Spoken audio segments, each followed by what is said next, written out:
자신감을 어떻게 가질 것인가에 대해서 살펴보겠습니다. 긴장의 원인은 대개 두 가지입니다. 완벽주의, 두 번째는 경험이 부족한 경우. 경험이 많은 경우도 한 번도 실수하지 않고 완벽하게 하려고 하다 보면 심리적으로 위축이 됩니다. 따라서 자신감을 갖게 하는 기본적인 큰 두 가지 축은 멘탈 부분, 레슨 부분, 심리적으로 문제가 되는 부분은 심리적으로 극복할 수가 있어야 되고요.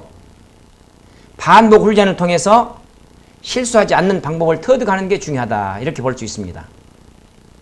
심리적으로 문제가 될 때 가장 요긴하게 활용할 수 있는 좋은 방법, 이것은 바로 제가 3년 동안 연구하고 개발했던 명언 한마디입니다. 두통약 하나 먹고 복통약 하나 먹으면 그 고통이 순식간에 없어집니다. 그런 것처럼 사람은 정신의 동물인데 꼭 알약을 먹을 것이 아니라 반복적인 말 한마디를 되뇌이면 내가 내 감정을 조절할 수 있을 정도로 편해질 수 있는 마법의 언어가 없을까? 그 근래에 제가 찾아낸 한마디 마법의 언어 따라합시다. 못난 면도 보여주자. 긴장의 원인은 완벽주의라니까요. 한마디도 실수하면 안 된다는, 단 한 가지도 못난 면을 보여주면 안 된다는 완벽주의가 심리적으로 나를 자꾸 위축시킵니다. 따라서 힘을 빼자. 나의 부족한 부분을 그대로 인정하자. 이것을 말로 구체적으로 만들어서 표현하면 심리적으로 안정감을 줄 수 있다. 어깨하고 목에 필요 없는 힘들이 빠질 수 있습니다. 에이, 못난 면도 보여주지 뭐. 첫 번째는 긴장이 되려고 합니다. 내가 또 완벽주의를 향해 가고 있는구나. 에이, 못난 면도 보여주지 뭐. 알아차리는 것이 첫 번째고요. 두 번째는 반복적인 말 한마디를 되뇌어보자. 경험이 부족해서 생기는 실수는 어떻게 할 것인가? 경험을 많이 쌓아야 되겠죠. 경험을 쌓는 과정에서 반드시 찾아오는 걸림돌이 있습니다. 장애물, 실수. 실수 대처법 3단계가 있습니다. 실수를 인정하자. 실수로부터 배우자. 같은 실수를 반복하지 말자. 두 번째, 남는 말 한마디는 결국 그것을 하고자 이 자리에 섰던 것인데 그 한마디를 뭘로 할 것인가, 이걸 항상 생각할 필요가 있습니다. 따라서 시작할 때나 중간이나 말 끝날 때 항상 내가 이 자리에 선 의미가 무엇인가에 대해서 되새기다 보면 키 메시지 또는 중심되는 말, 여기에서 크게 벗어나지 않고 줄기를 찾아서 갈 수 있을 거라고 생각합니다. 그러기 위해서는 항상 첫 마디가 중요합니다.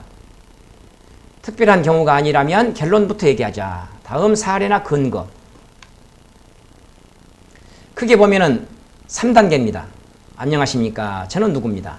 두 번째, 내용. 무엇에 대해서 말씀드리겠습니다. 사례나 근거.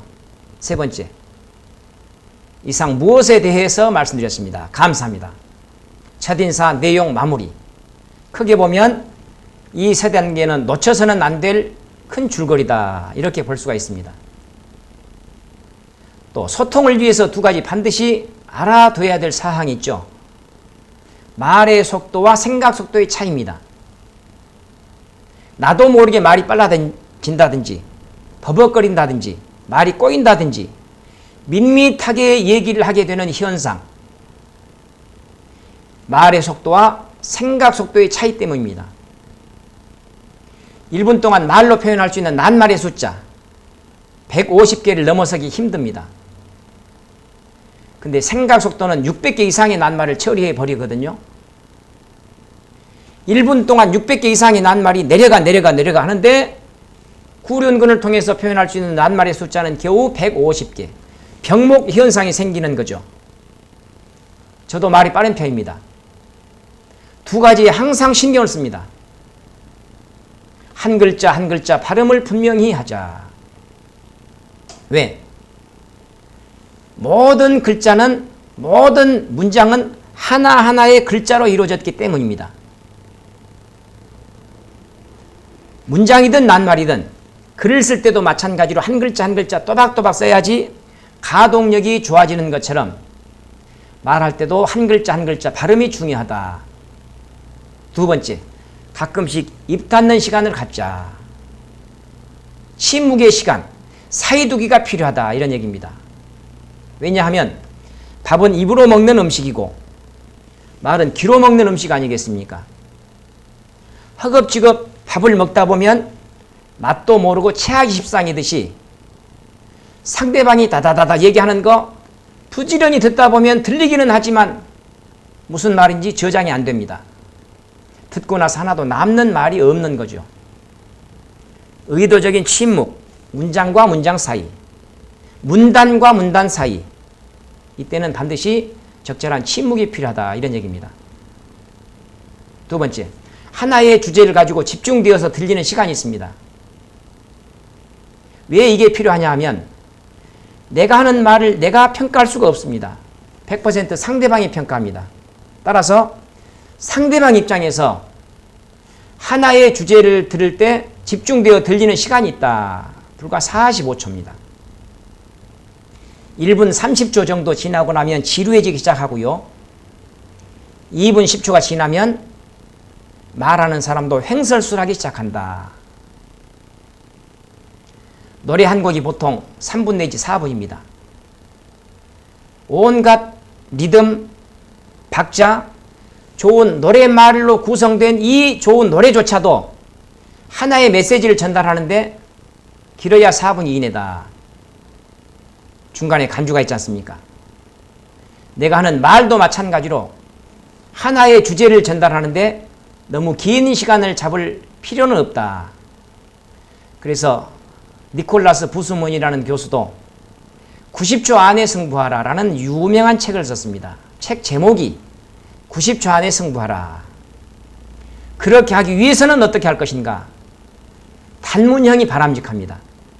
뭐 했고 했으며 했는데 전체적으로 말이 길어지면서 중심말이 사라집니다.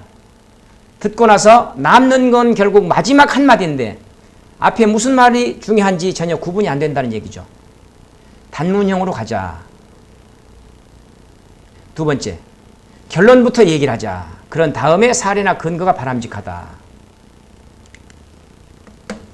이상 자신감과 소통을 위해서 알아야 될 사항에 대해서 살펴봤습니다.